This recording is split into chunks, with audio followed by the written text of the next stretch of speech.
Hello friends, welcome back to my YouTube channel. ನಾವಿವತ್ತು ಗೌರಿಬಿದನೂರು ಹತ್ರ ಮುದ್ಗನಕುಂಟೆ ಟೆಂಪಲ್ಗೆ ಹೋಗ್ತಾ ಇದ್ದೀವಿ. ನೋಡಿಸ್ತೀನಿ ಬನ್ನಿ. ಇದು ನೋಡಿ, ಮುದ್ಗನಕುಂಟೆ ಟೆಂಪಲ್ ಸ್ಟಾರ್ಟಿಂಗೋದು ಎಂಟ್ರೆನ್ಸಲ್ಲೇ ಹೋಗ್ತಿದ್ದಂಗೆ ಫುಲ್ಲು ಅಂಗಡಿಗಳೆಲ್ಲ ಇರುತ್ತೆ. ಫುಲ್ಲು ಜಾತ್ರೆ ಥರನೇ ಇರುತ್ತೆ. Weekly one time Monday time ಮಾತ್ರ ಪೂಜೆ ಇರುತ್ತೆ. ಸೂಪರಾಗಿರುತ್ತೆ. ನೀವು ಟ್ರೈ ಮಾಡಿ ಹೋಗೋದಕ್ಕೆ. ಎಷ್ಟು ಚೆನ್ನಾಗಿದೆ ಗೊತ್ತಾ. ಈಗ ಟೆಂಪಲ್ ಒಳಗಡೆ ಹೋಗೋಣ ಬನ್ನಿ.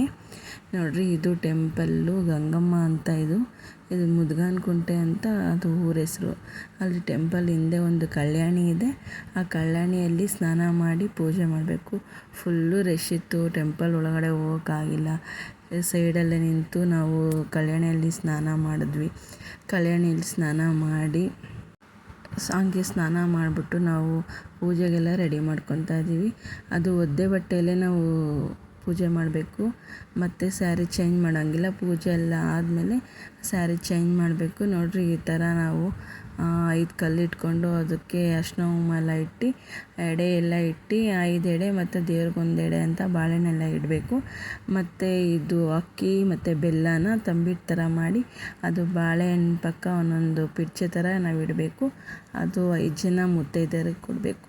ಮತ್ತು ನಾವು ಸ್ಯಾರಿ ತೊಗೊಂಡೋಗಿರೋದನ್ನು ಅಲ್ಲಿ ದೇವರಿಗೆ ಅಂತ ಇಟ್ಬಿಟ್ಟು ಅದೇ ಪೂಜೆ ಎಲ್ಲ ಆದಮೇಲೆ ಅದೇ ಸ್ಯಾರಿನ ನಾವು ಹಾಕ್ಕೊಂಡು ಬರಬೇಕು. ನೋಡಿರಿ, ಈ ಥರ ಎಲ್ಲ ಪೂಜೆ ಮಾಡಿ ಎಲ್ಲ ತೆಂಗಿನಕಾಯಿ ಎಲ್ಲ ಹೊಡೆದು ದೇವ್ರ ಹತ್ರ ಬೇಡ್ಕೊಬೇಕು. ನಾವು ಏನಕ್ಕೆ ಅಂದ್ಕೊಂಡಿದ್ದೀವೋ ಅದನ್ನು ಆಗಲಿ ಅಂತ. ಇಲ್ಲಿ ಪೂಜೆ ಮಾಡೋದ್ರಿಂದ ಹೆಣ್ಮಕ್ಳಿಗೆ ತುಂಬ ಒಳ್ಳೆಯದು. ಹೆಣ್ಮಕ್ಳು ಪ್ರಾಬ್ಲಮ್ ಎಲ್ಲ ಕ್ಲಿಯರ್ ಆಗುತ್ತೆ. ಕೆಲವರು ಅಂದ್ಕೊಂಡು ವರ್ಷಕ್ಕೊಂದು ಸಲ ಮಾಡ್ತಾರೆ ಪೂಜೆ, ಕೆಲವರು 3 ವರ್ಷಕ್ಕೊಂದು ಸಲ ಮಾಡ್ತಾರೆ. ನಾನು ವರ್ಷಕ್ಕೆ ಮಾಡಲ್ಲ, 3 ವರ್ಷಕ್ಕೊಂದು ಸಲ ಮಾಡ್ತೀನಿ. ಅಂದ್ಕೊಂಡು ಹೋದರೆ ಆದರೆ ಕೆಲಸ ಯಾವತ್ತು ಬರ್ತೀವಿ ಅಂತ ಅಂದ್ಕೊಂಡ್ರೆ ಆವಾಗೇ ಮಾಡಬೇಕು. ಒಂದು ಸಲ ಸ್ಟಾರ್ಟ್ ಮಾಡಿದ್ರೆ ಮತ್ತೆ ಬಿಡೋ ಹಾಗಿಲ್ಲ. ನೋಡಿರಿ, ಎಷ್ಟು ರಶ್ ಇದೆ ಅಂದರೆ ಬಾಳೆ ಎಲೆ ಮೇಲೆ ಪೂಜೆ ಮಾಡೋದ್ರಿಂದ ಫುಲ್ಲು ಬಾಳೆ ಎಲೆನೇ ಇದೆ. ನಾವು ಸ್ವಲ್ಪ ಸೈಡ್ ಮಾಡಿಕೊಂಡು ಅಲ್ಲೇ ಪೂಜೆ ಮಾಡಿದ್ವಿ.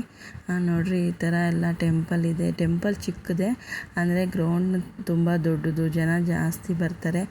ವೀಕ್ಲಿ ಒನ್ ಟೈಮ್ ಮಂಡೇ ಮಾತ್ರನೇ ಇಲ್ಲಿ ಪೂಜೆ ಇರೋದು. ಇನ್ನು ಯಾವತ್ತೋದ್ರೂ ಪೂಜೆ ಇರೋಲ್ಲ. ಅದು 5-6 ಗಂಟೆವರೆಗೂ ಅಷ್ಟೇ ಜನ. ಆಮೇಲೆ ಮತ್ತೆ ನೈಟಲ್ಲಿ ಇರೋಲ್ಲ.